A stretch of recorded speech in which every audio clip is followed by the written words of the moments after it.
Hi, this is Revathi. Welcome to అందమైన కథల పొదరిల్లు. Videos చూస్తున్న ప్రతి ఒక్కరికి, అలాగే లైక్స్, కామెంట్స్‌తో ఎంకరేజ్ చేస్తున్న వారందరికీ థ్యాంక్ యూ సో మచ్.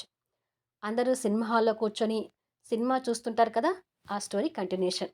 తొలి ముద్దు ఎపిసోడ్ నంబర్ 114.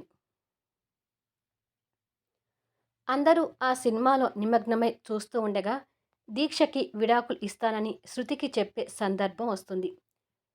దీక్షకి విడాకులిచ్చి పంపిస్తే, నీ స్థానం నీకే ఉంటుంది శృతి అని అంటాడు యష్. యష్ నుంచి ఆ మాటలు రాగానే చాటుగా వాళ్ళ మాటలు వింటున్న దీక్ష ఏడుస్తూ ఇంటికి వెళ్తుంది.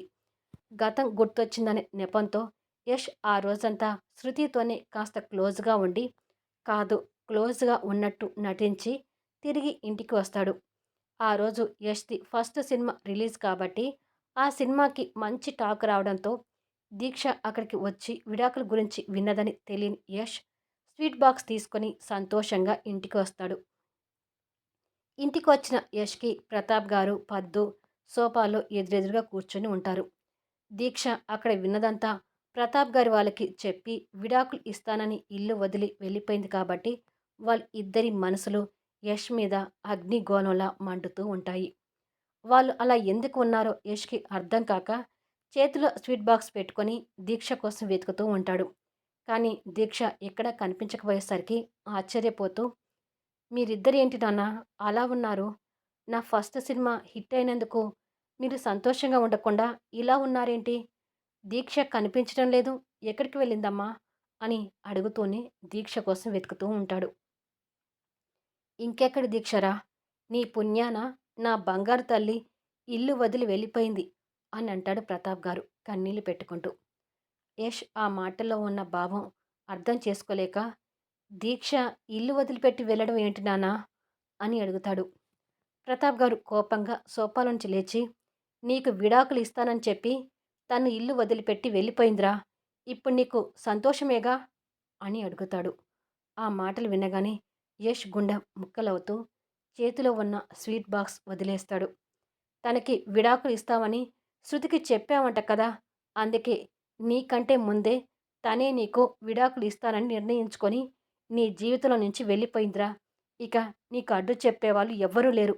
నా బంగారు తల్లి ఇంట్లో నుంచి వెళ్ళిపోయాక ఇక నువ్వు కూడా ఈ ఇంట్లో ఉండటానికి వీల్లేదు అని ప్రతాప్ గారు కేకలు వేస్తాడు. అవును యష్, అంతా నువ్వనుకున్నట్టుగానే జరిగింది. ఆ శృతి కోసం హీరో అయ్యావు. ఇప్పుడు తనకి గతం కూడా గుర్తొచ్చింది. ఇక వెళ్ళి తనతోనే ఊరేగిపో.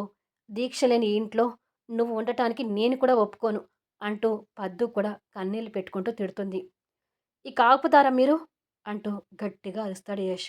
దాంతో ఇద్దరు సైలెంట్ అయిపోతారు.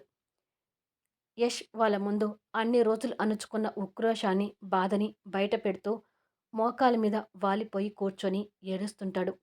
యష్ అలా ఏడటం చూసి ప్రతాప్ గారు, పద్దు ఆశ్చర్యపోతుంటారు. అసలు దీక్ష నా గురించి ఏమనుకుంటుంది? ఎందుకు నా మనసుతో ఇంతగా ఆడుకుంటుంది? ఇప్పటి వరకు నాతో ఆడుకుంది సరిపోక చివరికి విడాకులిచ్చి వెళ్ళిపోయిందా? అంటూ యష్ బోర్న ఏడుస్తుంటాడు. యష్ మాటలకి ఇద్దరికీ దిమ్మ తిరుగుతుంటుంది. పైగా యష్ అలా ఏడవటం చూసి ఇద్దరికీ అయోమయంగా ఉంటుంది. దీక్ష విడాకులు ఇస్తున్నందుకు తన మీద నాకు ఇంకా కోపం వస్తుంది నాన్న. భరించలేనంత కోపం వస్తుంది అని కన్నీళ్లతో కోపంగా తిడుతూనే, ఐ లవ్ దీక్ష. నాకు దీక్ష అంటే ప్రాణం. నా ప్రాణం నన్ను వదిలేసి వెళ్ళడం ఏంటి నాన్నా అని తట్టుకోలేక ఇంకా బోరున ఏడుస్తుంటాడు. యష్ మాటలకు, ప్రవర్తించే తీరుకి ప్రతాప్ గారు, పద్దు షాక్ అవుతుంటారు. మీరు అనుకున్నట్టుగా నేను ఆ శృతి కోసం హీరో అవ్వలేదు నాన్న. నా దేవతైన దీక్ష కోసమే హీరో అయ్యాను. నేను నా డ్యాన్స్ స్కూల్‌ని పిల్లలకి సరిపోవడం లేదని వంకతో బయటకు తీసుకువెళ్ళింది నేను హీరో కావడానికి ప్రయత్నాలు చేయడం కోసమే. నన్ను హీరోగా చూడాలని దీక్ష కోరిక తీర్చడం కోసమే అంటూ ఏడుస్తుంటాడు. కొడుకు మాటలకి ఇద్దరూ స్టన్ అయిపోతుంటారు. కొడుకు అలా ఏడుస్తుంటే ప్రతాప్ గారి మనసు కూడా చలించిపోతూ దగ్గరికి వచ్చి యష్ని పైకి లేపి, ఏంటి నాన్న నువ్వు మాట్లాడేది? అసలు నువ్వు మాట్లాడేది మాకు ఏమీ అర్థం కావడం లేదురా. నువ్వు దీక్ష మీద ఇంత ప్రేమ పెంచుకుంటే మరి శృతితో దీక్షకి విడాకులు ఇస్తానని ఎందుకన్నావు అని అడుగుతాడు. శృతి మోసం గురించి వాళ్ళకి చెప్పలేక ప్రతాప్ గారిని హగ్ చేసుకొని ఏడుస్తుంటాడు. ఎప్పుడు కొడుకు సంతోషమే చూడాలనుకున్న ప్రతాప్ గారు కొడుకు ఏడుపుని చూడటానికి వణుకుతూ, "ఏమైంది నాన్నా? ఎప్పుడు లేనిది ఎందుకురా ఇలా ఏడుస్తున్నావు?" అని అడుగుతాడు యష్ వెన్ను మీద చెయ్యి వేసి నిమురుతూ. పద్దు కూడా కొడుకుని అలా చూసి తట్టుకోలేక కన్నీళ్లు పెట్టుకుంటూ, "నువ్వు దీక్ష మీద ఇంత ప్రేమ పెంచుకున్నావని మేమసలు ఊహించలేదురా. దీక్షను ఇంతగా ప్రేమిస్తూ మరి ఎందుకురా మౌనంగా ఉంటున్నావు? అసలు నీ ఉద్దేశం ఏమిట్రా? దీక్షని ఎప్పటినుంచి ప్రేమించడం మొదలుపెట్టావు?" అని అడుగుతుంది పద్దు. యష్ కన్నీళ్లు తుడుచుకొని, "ఎప్పటికైనా ఈ విషయాలు మీకు తెలియాల్సిందే అమ్మా. అందుకే ఇక ధైర్యం చేసి చెప్తున్నాను. అసలు నేను మొదటి నుంచి ప్రేమించింది దీక్ష మనసుని గాని, శృతిని కాదు. ఆ శృతి నన్ను నిలువునా మోసం చేసింది. దానికి సహాయంగా విక్రమ్ కూడా నన్ను అమాయకుడిని చేసి ఆడుకున్నాడు" అంటూ పెయింటింగ్‌తో సహా వాళ్ళ మోసాన్ని గురించి యష్ బయట పెడుతుంటే వీరిద్దరి మొహాల్లో రక్తపు చుక్క లేకుండా పోతుంటుంది.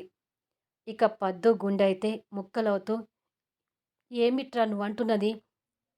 ఆ దుర్మార్గురాలి కోసం మన పొలాలు అమ్మేశావా? అందుకే నా కూతురు ఆ సందీప్‌ని పెళ్లి చేసుకుందా?" అని అడుగుతుంది. "అవునమ్మా" అంటూ యష్ కన్నీళ్లతో చెప్తాడు. అది తట్టుకోలేని పద్దు స్పృహ తప్పి పడిపోబోతుంటే, "అమ్మా" అంటూ యష్ కంగారుగా వచ్చి తల్లిని పట్టుకుంటాడు. ప్రతాప్ గారు కూడా కంగారు పడుతూ "పద్దు" అంటూ వస్తాడు. పద్దు పరిస్థితికి యష్ భయపడుతూ పద్దుని ఎత్తుకొని సోఫాలో పడుకోబెట్టి డాక్టర్‌కి ఫోన్ చేస్తుంటాడు. ప్రతాప్ గారు కన్నీళ్లు పెట్టుకుంటూ పద్దు అరిచేతులు, అరికాలు రుద్దుతుంటాడు.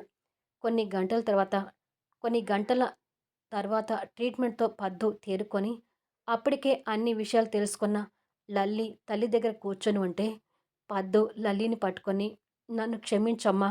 నిజం తెలుసుకోకుండా నిన్ను అనరాని మాటలంటూ నిందించాను" అంటూ ఏడుస్తుంటుంది. యష్ వాళ్ళ ముందు ఉండలేక పక్కకు వచ్చి ఏడుస్తుంటాడు. ప్రతాప్ గారు కొడుకు దగ్గరికొచ్చి, "నువ్వు ఏడవటం కాదు యష్. నువ్వు కోరుకున్నది, అనుకున్నది సాధించే వరకు నీ పట్టుదలని వీడవకు. శృతి లాంటి వాళ్ళు ఈ లోకంలో ఇంకా చాలామంది ఉన్నార్రా. అలాంటి వాళ్ళ వల్ల మాలాంటి తల్లిదండ్రులు కన్నీళ్లు పెట్టుకోకుండా ఉండాలంటే నీ జీవితం తెరిచిన పుస్తకమై అందరికీ తెలియాలి. శృతి, విక్రమ్‌ల మోసం గురించి భవిష్యత్తులో సినిమా తీయాలనుకునే నీ నిర్ణయానికి నేను కూడా సపోర్ట్ చేస్తున్నాను యష్" అని అంటాడు. "కానీ నాన్న, దీక్ష నాకు విడాకులు ఇవ్వడం భరించలేకపోతున్నాను. శృతిని నమ్మించే ఉద్దేశంతో విడాకుల గురించి నేను తనతో అలా మాట్లాడాను. దీక్ష విడాకులకి ఒప్పుకోవడం లేదని తనని తర్వాత ఏదో ఒక రకంగా మేనేజ్ చేద్దాం అనుకున్నాను. కానీ ఈ పిచ్చిది నేను దానితో మాట్లాడింది నిజం అనుకొని నన్ను వదిలిపెట్టి వెళ్ళింది. అసలు దీక్షకి నన్ను దూరం చేసుకోవాలని ఎలా అనిపించింది నాన్న? తను చేసిన పనికి దీక్ష మీద నాకు నిజంగానే భరించలేని కోపం వస్తుంది" అంటూ బాధతో కన్నీళ్లు పెడుతుంటాడు. "దీక్ష ఈ విడాకులు ఇవ్వడం మంచిదే అయిందిరా" అని అంటాడు ప్రతాప్ గారు. తండ్రి మాటలకు యష్ ఆశ్చర్యపోతుంటాడు.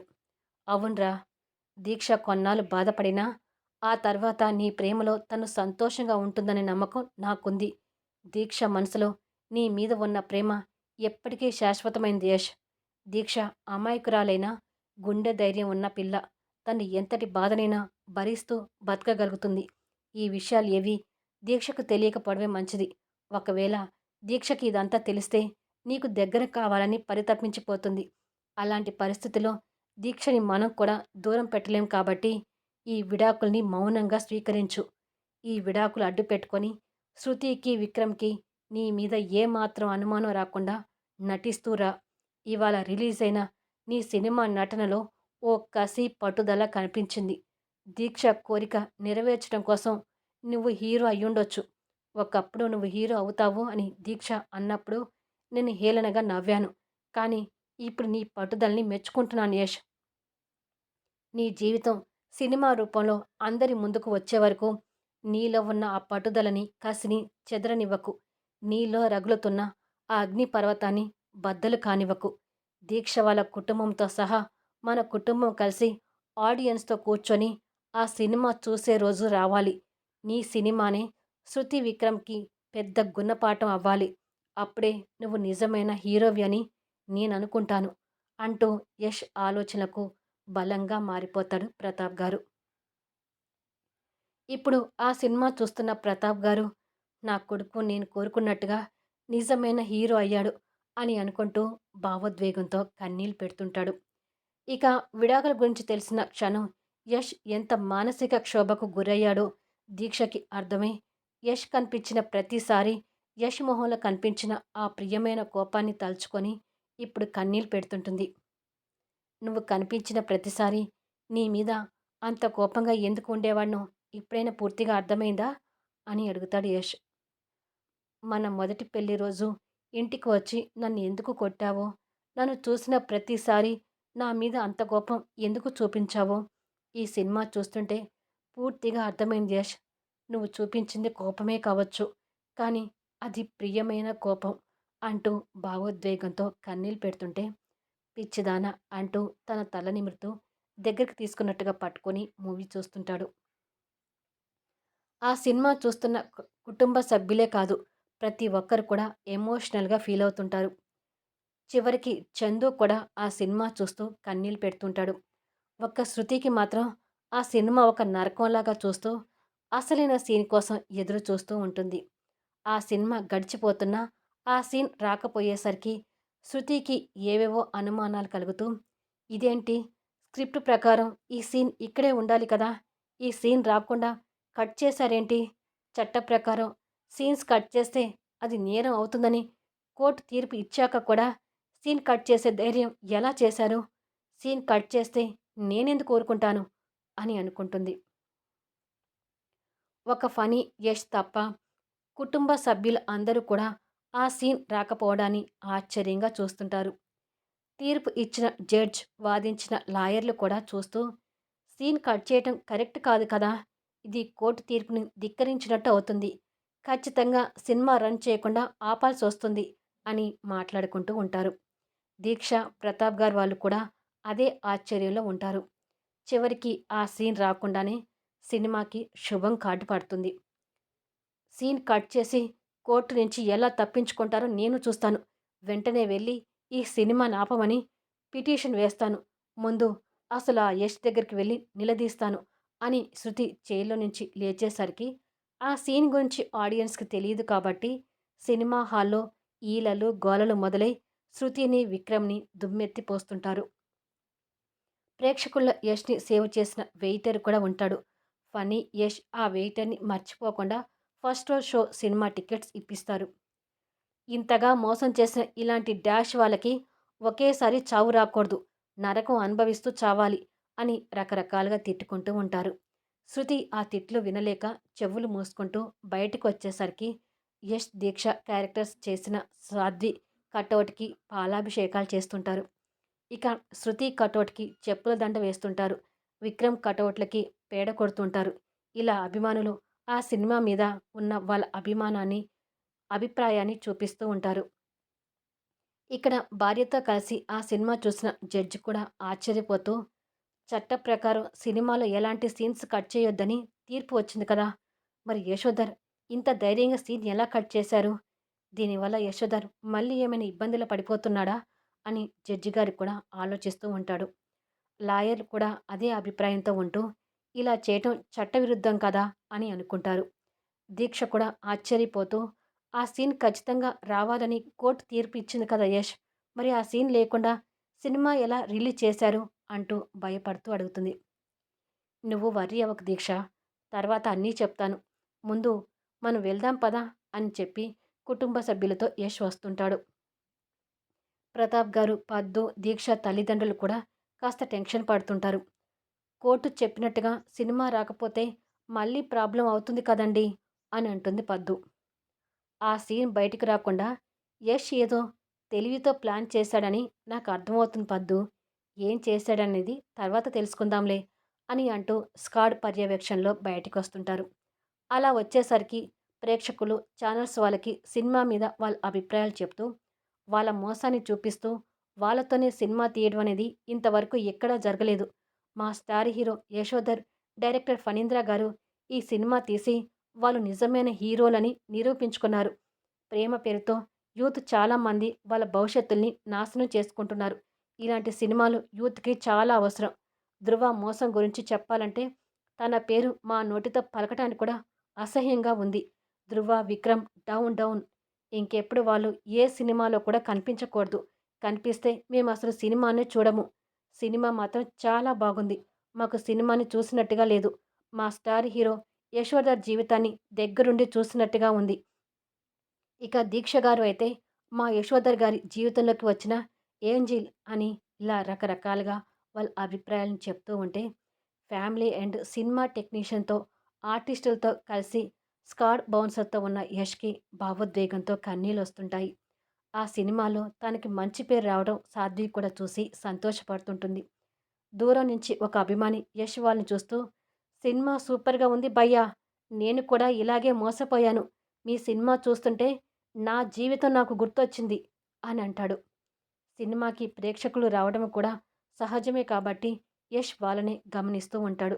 వాళ్ళలో కొంతమంది నిజాయితీ గల ప్రేమికులు సినిమా బాగుంది అని చెప్పుకుంటూ వెళ్తుంటారు.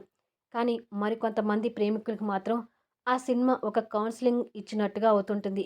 యష్ వాళ్ళలో ఒక జంటని చూస్తాడు. అక్కడ ఒక అబ్బాయి అమ్మాయిని అడుగుతూ, "నువ్వు కూడా ఎప్పుడు నా దగ్గర నుంచి ఏదో రకంగా డబ్బులు, గిఫ్ట్‌లు గుంజటమే సరిపోయింది. చూడబోతుంటే నన్ను నీ స్వార్థానికి వాడుకుంటున్నావేమో అనిపిస్తుంది. నేను ఇంకొక యశోధర్‌ని కాలేను. నా ఫ్యూచర్‌ని పాడు చేసుకోలేను. సో, నీతో నేను బ్రేకప్ అవుతున్నాను" అని చెప్పి అక్కడే ఆ అబ్బాయి అమ్మాయికి బ్రేకప్ చెప్పి వెళ్ళిపోతాడు. ఆ అమ్మాయి కూడా శృతి లాంటిదే కాబట్టి నోరు వెళ్ళబెట్టి చూస్తుంది.